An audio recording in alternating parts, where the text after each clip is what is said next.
जो बहुत बेहतरीन संचालन कर रहे हैं, अपने सभी महापुरुषों को नमन करते हुए हमारी बहनें, हमारे साथी भाई,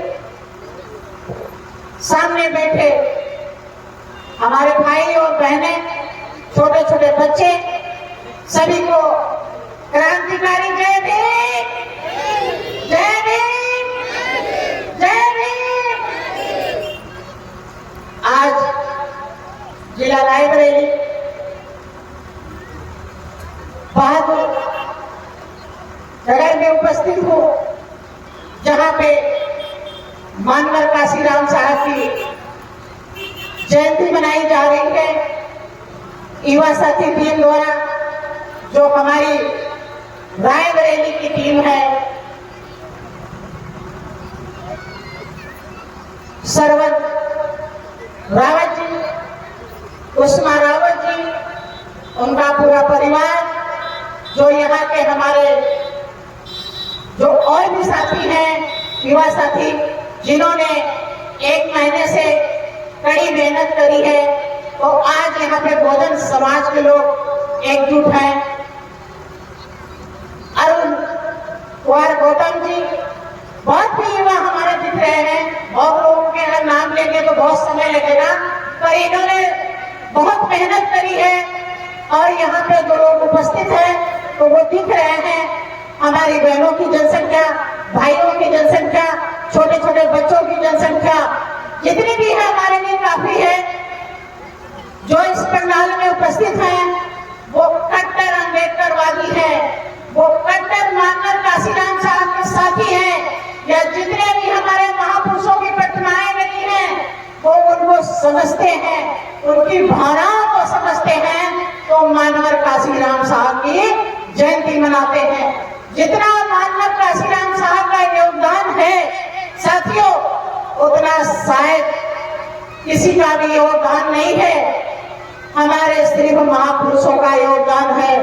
जब हमारे बाबा साहब के इतिहास को दबाया गया, मिटाया गया, तो मानवर काशीराम साहब के निकल करके आए। उन्होंने, आप उनके बारे में जितने हमारे वक्तागणों ने बताया, शायद अगर हम लोग कई दिन तक बताएं तो मानवर काशीराम साहब का इतिहास नहीं बताया जा सकता है, बहुत समय लगेगा। साथियों, जैसा कि हमारे वक्ताओं ने बताया, मानवर काशीराम साहब स्केल 1 अफसर थे। उन्होंने बहुजन समाज के लिए अपनी नौकरी को त्याग दिया, अपनी नौकरी को छोड़ दिया, अपने परिवार को भी त्याग दिया।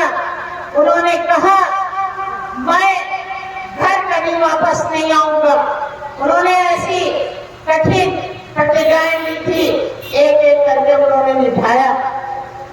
मैं कभी घर वापस नहीं आऊंगा, मैं शादी नहीं करूंगा, मैं धन संपत्ति नहीं जोड़ूंगा, मैं बहुजन समाज के लिए सारा जीवन कुर्बान करूंगा। वही काम उन्होंने किया। साइकिल चला चला करके बाबा साहब के इतिहास को, महापुरुषों के इतिहास को घर घर पहुंचा दिया। आज जिस मंच पे, जिस तखत पे हम लोग खड़े हैं, मानवर काशीराम साहब किसी गांव में जाते थे, जब रात हो जाती थी तो जो भी लोग वहां पे व्यवस्था करते थे खाने की, वो खाना खा लेते थे। ऐसे तखत में रात गुजार लेते थे, खुले आसमान में।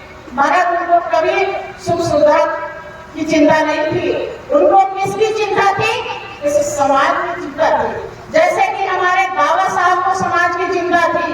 बाबा साहब को रात में नींद नहीं आती थी, उन्होंने अपना परिवार नहीं देखा, उन्होंने पूरे बहुजन समाज को क्या, सर समाज को उन्होंने देखा, और सर समाज के लिए उन्होंने संविधान बनाया, जो सबको ध्यान में रखते हुए कायदा कानून, शिक्षा का, महिलाओं की सुरक्षा का, महिलाओं के कपड़े का, महिलाओं की इज्जत का, सारा उन्होंने ध्यान रखा।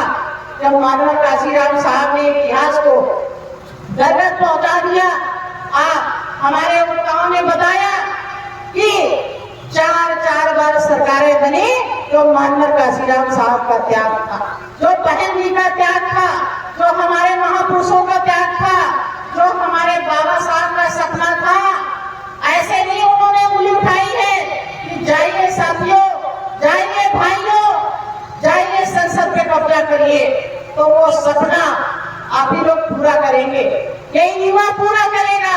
जो युवा बहुजन एकता सम्मेलन कर रहे हैं, बहुजनों को एकजुट कर रहे हैं, जो हमारा बहुजन समाज बिखरा पड़ा है, हमारे बहुजन समाज को जातियों में बांट दिया गया है, जैसे कि हमारे माननीय काशीराम साहब ने एकजुट किया है।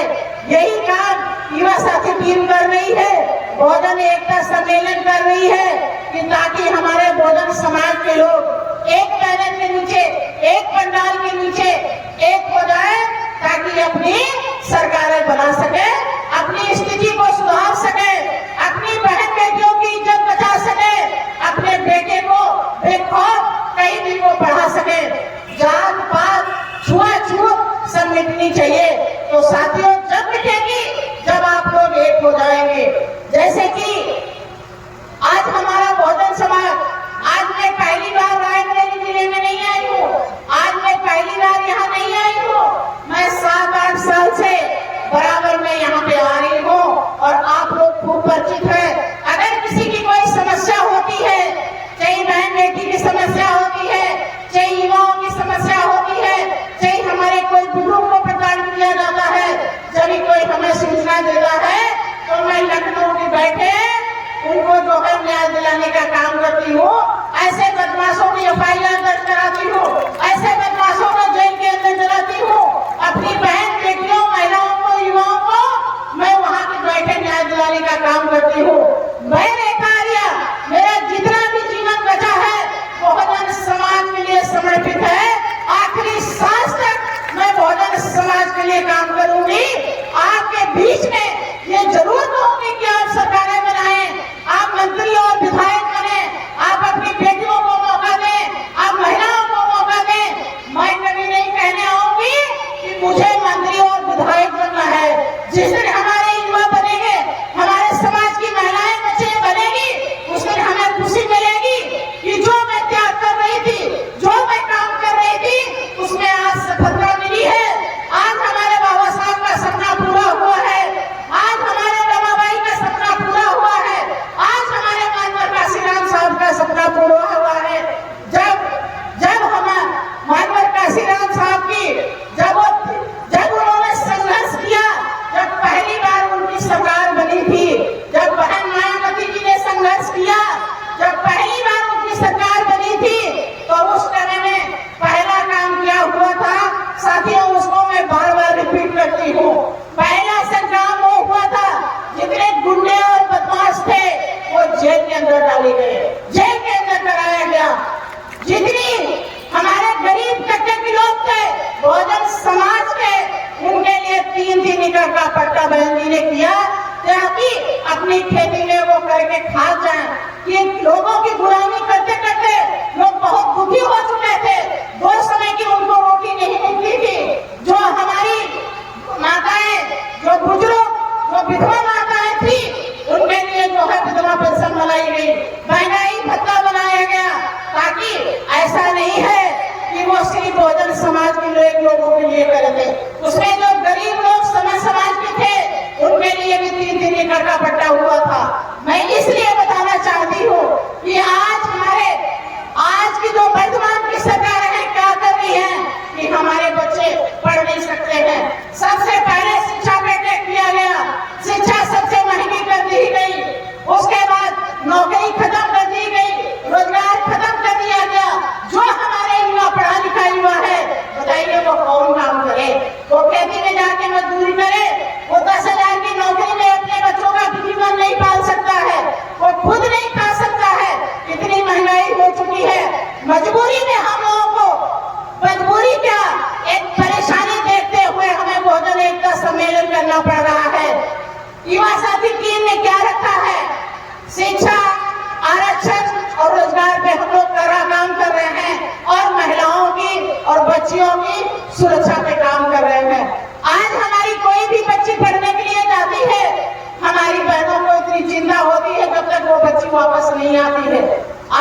के बीच में आता है? क्या आपकी सुनवाई होती है? अगर एक परिवार थाने में जाता है तो उसको भगा दिया जाता है। अगर इतने भी उठ करके चले जाएंगे तो थानेदार अंदर नहीं बैठेगा, वो पूछेगा बताइए बहन जी क्या हुआ, बताइए भाई क्या हुआ। ये होती है एकता में ताकत। जिस दिन आप लोग एक हो जाएंगे, आप लोग की बहन बेटियों की इज्जत सुरक्षित हो जाएगी। आपके साथ किसी प्रकार की गुंडाई और बदमाशी नहीं होगी। इसलिए हम लोग आप लोगों के बीच में आते हैं कि आप लोग एकजुट हो जाइए। एकता में बहुत बड़ी ताकत है। आपने देखा होगा आपके मंच पे, आपके यहाँ बछरावा में कितने लोग चल करके आए हैं। लखनऊ से प्रोफेसर चल के आए, सीतापुर से जिला पंचायत और प्रधान आपके बीच में चल करके आए, लखनऊ से कितने ज्यादा लोग चल करके आए। हमें उम्मीद थी कि आप लोग आएंगे और सुनेंगे और अपने जहन में ये बातें उतारेंगे और एक हो जाएंगे। बड़ा दुख लगता है जब हमारा समाज एकजुट नहीं होता है तो हम सोचते हैं समाज की समस्या कैसे खत्म होगी, हमारे बहनों की बेटियों की इज्जत कैसे सुरक्षित होगी। जिस तरीके से हम लोग समझाना चाहते हैं वो इसलिए कि आप लोग एक हो जाइए। तो जिस तरीके से समय इतना बुरा आ रहा है कि आप लोगों की सुनने वाला कोई नहीं है, इसलिए कि आप लोग एक मंच पे, एक बैनर के नीचे, एक पंडाल के नीचे आ जाइए। आप लोग देखे होंगे ये जितने भी हमारे महापुरुषों और जितनी भी हमारी वीरांगना है, चाहे वो रमाबाई है, चाहे वो फूलन देवी है, चाहे वो फातिमा शेख है, चाहे कोई भी हमारी जितनी भी वीरांगनाएं हैं, सबकी फोटो लगी हुई है। क्या इन लोगों ने जब चारों तरफ से मनवाद परेशान करता था, महिलाओं से घर से निकलने का अधिकार था, नहीं मिलता था, तब इन लोगों ने काम किया। आज हम लोग इतना अपने आप को महसूस करते हैं, कहीं भी हम जा सकते हैं, कहीं भी हम परेशान करता है तो इन हाथों में इतनी दम है कि हम उसको काट के फेंक सकते हैं। इन हाथों में इतनी दम है और ये दम हमारी बहनों को, हमारी बेटियों को अपने अंदर लानी पड़ेगी। आप फूलन देवी को जानती है, उसमें उन्होंने अपने पे अत्याचार होने का बदला उन्होंने लिया था। उन्होंने 30 ठाकुरों को लाइन में खड़ा करके गोली मारी थी। वो फूलन देवी वो आप ही की बहन थी, आप ही की जिले से और आप ही की जगह की थी और कहीं से वो आई हुई नहीं थी। उन्होंने अपना बदला लिया था और अपना जीवन जिया था। हम लोग कहते हैं किसी के साथ गलत होता है तो बर्दाश्त करने की जरूरत नहीं है, बताने की जरूरत है। अगर आपकी सुनवाई नहीं होती है तो मुझे याद कर लेना, मेरा फोन रात और दिन जितने समय आप करेंगी हम आपका फोन उठाएंगे। कभी ऐसा नहीं होता, कितनी भी गहरी नींद में सो रहे होते हैं, अगर फोन बज जाता है, मैं कभी अपने फोन को ऑफ करके नहीं रखती हूँ, बंद करके नहीं रखती हूँ। जब से मैं 2014 से जब से मैं काम करने लगी हूँ, मेरा फोन हमेशा ऑन रहता है। कभी किसी का फोन जाएगा मैं तुरंत फोन उठाऊंगी। ऐसा कोई यहाँ नहीं है कि जिसके पास हमारा नंबर ना हो। हमारे युवाओं को बुरी तरीके से दबाया जाता, परेशान किया जाता है। मैं उनके लिए मैं फोन करती हूँ, मैं बात करती हूँ, उनको उस दलदल से निकालने का बाहर काम करती हूँ। अगर हमारा युवा, पढ़ने वाला युवा अगर जेल चला जाएगा, उस पर केस लाद दिए जाएंगे तो वो शायद कभी कामयाब नहीं हो पाएगा। तो आप लोगों को वही काम करना है। हम अपनी बहनों से कहना चाहती हूँ, बेटा और बेटी में अंतर मत करिए, दोनों बच्चों की शिक्षा बराबर होनी चाहिए। आप चाहे खेती में काम करें, चाहे आप सिलाई बिनाई कढ़ाई कोई भी काम कर सकती है, पर अपने बच्चों को शिक्षित करें। जितनी जिम्मेदारी पिता की भी होती है उतनी शायद माँ की भी जिम्मेदारी बनती है।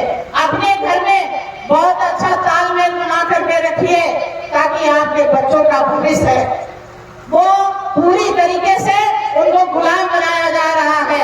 यदि आप लोग पेपर पढ़ेंगी या न्यूज देखेंगी, सही खबर उससे आपको नहीं मिल सकती है, क्योंकि इसका ये पेपर और न्यूज इन्हीं की है जिनकी सरकारें हैं।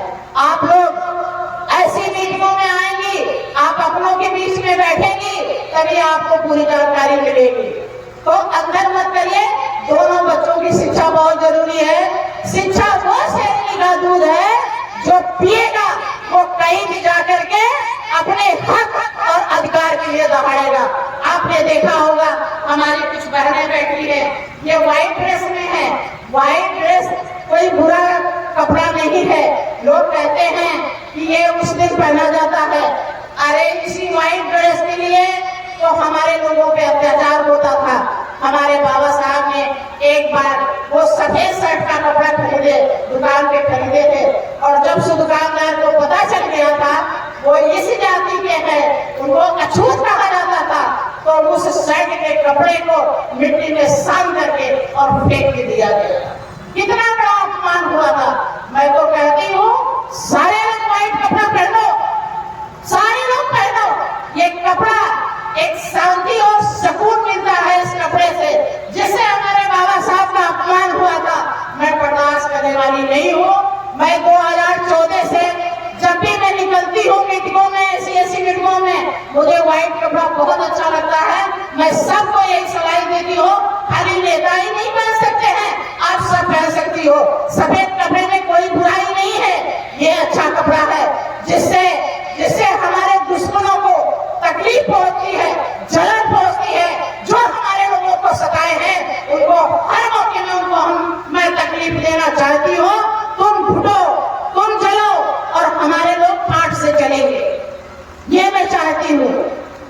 और हर फील्ड में बच्चियों को जाने दो, आपको बच्ची को हर फील्ड में जाने दो, चाहे वो नौकरी में जाना चाहती है, चाहे वो बिजनेस करना चाहती है, चाहे वो राजनीति में जाना चाहती है, आप लोग उनको लाइए।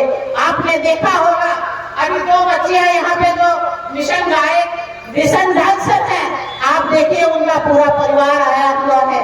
वो बाबा साहब के गीत पे डांस कर रही है, समाज में बदलाव लाने के लिए। उनकी मम्मी भी है, उनके पापा भी हैं, उनके भाई भी हैं। आपने देखा उनका मानवर काशीराम साहब के पे गीत बना करके उन्होंने डांस किया।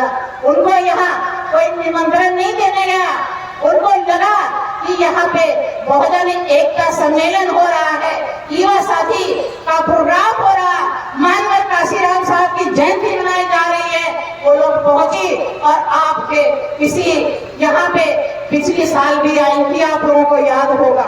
2 साल से तो मैं देख रही हूँ, इससे पहले वो और भी पहुंची थी, इससे पहले वहां गई थी, हमीरपुर जिला गई थी, झांसी गई थी। तो ये हर जगह पहुंचती है। अगर ऐसी बच्चियां समाज में बदलाव लाना चाहती है, समाज में सुधार लाना चाहती हैं, अगर वो महापुरुषों पे वो गीत बना करके गाना गाती हैं, तो उनका सम्मान करना चाहिए, उनका हौसला बढ़ाना चाहिए। आप लोग उनके लिए जोरदार तालियां बजाना। बहुत अच्छा लगता है कि जब अपने समाज में ऐसी बच्चियों के अंदर महापुरुषों का दर्द होता है। क्या ये चीजें आप लोगों के अंदर नहीं है? शायद आप लोगों के अंदर यही दर्द है, इसलिए यहाँ इस पंडाल में बैठी हो। नहीं तो आप भी, आज पहला दिन था, लोगों के घर में हवन हो रहे थे, शायद आप भी घर में हवन कर रही होती, मगर आपको बाबा साहब का, महापुरुषों का दर्द है, इसलिए आप लोग यहाँ उपस्थित है यहाँ पे। नहीं तो आप भी घर में कुछ ना कुछ कर रही होती। आप लोगों के बीच में मुझे आना, आप लोगों को समझाना मुझे अच्छा लगता है। मैं तो सोचती हूँ ये मंच और माइक ये हमारे लिए नहीं है, ये आप सबका इंतजार करती है। जो हमारी बहन, जो हमारी बेटी अपनी बात करना चाहती है, वो यहाँ आकर के कह सकती है। मैं आप लोगों को भी सुनना पसंद करूंगी। अपने महिलाओं के सम्मान में एक बात बोल करके मैं अपनी बात खत्म करूंगी। अभी हमारे बीच में और भी वक्ता है। तो आसमान में तारे ना हो तो चांद अधूरा लगता है, आसमान में तारे ना हो तो चांद अधूरा लगता है। जिस प्रोग्राम में महिलाएं ना हो वो प्रोग्राम अधूरा लगता है, वो प्रोग्राम अधूरा लगता है। इसलिए आप लोगों से मैं रिक्वेस्ट करती हूँ, आपके गांव में इस तरीके से हर साल प्रोग्राम होता है, बीच बीच में भी प्रोग्राम होते हैं। आप लोग सारे काम छोड़ करके ऐसी ऐसी मीटिंगों में आइए और आप लोग नंबर लीजिए, अपनी पहचान, अपनी ताकत बढ़ाइए। आप सभी को बहुत बहुत धन्यवाद।